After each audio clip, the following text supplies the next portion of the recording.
Vangel Dule, kreu I PPD-sht nga Derviciani Gjirokastrës ka paralajmëruar përsëritjen e situatave zgjedhore të njohura në Shqipëri, edhe në 23 qershor. Sipas tij, forcat politike në vend janë pa maturi politike për të dhënë zgjidhje problematikave në vend. Po vazhdojmë me logjikën e vjetër të matematikës elektorale, theksoi ai. Shqipëria ka nevojë për qëndrueshmëri parlamentare. Jemi në një situatë zgjedhore e cila paralajmëron përsëritjen e ritualit zgjedhor në Shqipëri. Jemi ende forca politike pa maturim, e duhur për të dhënë zgjidhje problemeve që bëhen për ditë edhe më akute në vendin tonë. Ende vazhdojmë me logjikën e vjetër të matematikës elektorale pa përmbajtje programative. Shqipëria sigurisht që ka nevojë edhe për qëndrueshmërinë e aritmetikës parlamentare, por mbi të gjitha ka nevojë që kjo aritmetikë parlamentare të mbështes një agjendë politike të qartë, vizionare, që përfundimisht do ta nxjerrë Shqipërinë nga cikli I stërgjatur post-komunist dhe do ta fusi në atë cikël të europianizimit të mirëfill të vendit, të shoqërisë dhe të jetës së qytetarëve në çdo qelisë të saj. Jemi shumë larg të qenit të devotshëm në shërbimin e këtij misioni të cilin kërkojnë qytetarët dhe shoqëria. Dule u tregua hermetik në lidhje me koalicionet e mundshme që po përgatit PPD-një për zgjedhjet e 23 qershorit. Sipas tij, PPD-një do t'i bëjë publike koalicionet vetëm kur t'jenë afatet ligjore, por theksoi se politika në vend është larg jetës politike europiane.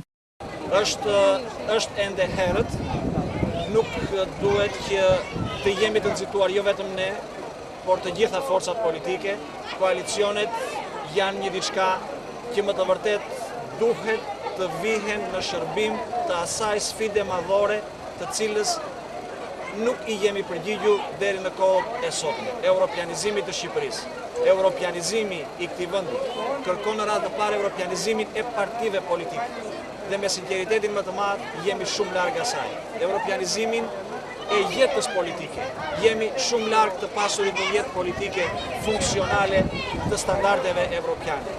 Të organizimit e një shteti ligjor, të shtetit të së drejtës, të cilat natyrisht që gjuha shkon aty ku dhëmbëdhëmbi, mbi të gjitha organizimin e një procesi zgjedhor ku vullneti sovranit më në fund do të bëhet I respektueshëm edhe në vendin tonë. Partia Bashkimi për të Drejtat e Njerëzit I shikon të gjitha variantet. Jemi në kushtet e një situate objektive që është sistemi zgjedhor.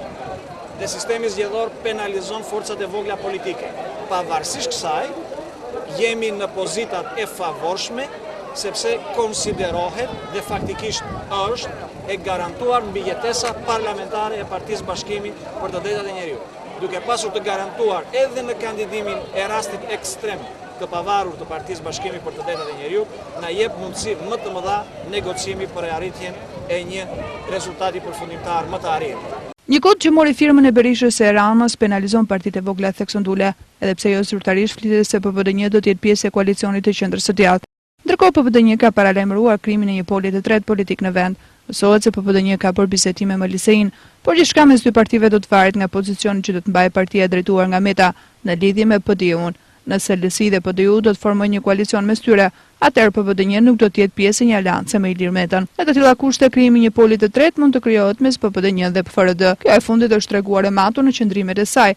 Dhe ish presidenti Topi, aktualisht kryetari I FDR-s, rendite ndër politikanët që ka shmangur tonet nacionaliste, në dallim nga drejtuesit e partive të tjera, gjithsesi mbetet për të parë atëherë ku korrespondojnë afatet ligjore për koalicionet.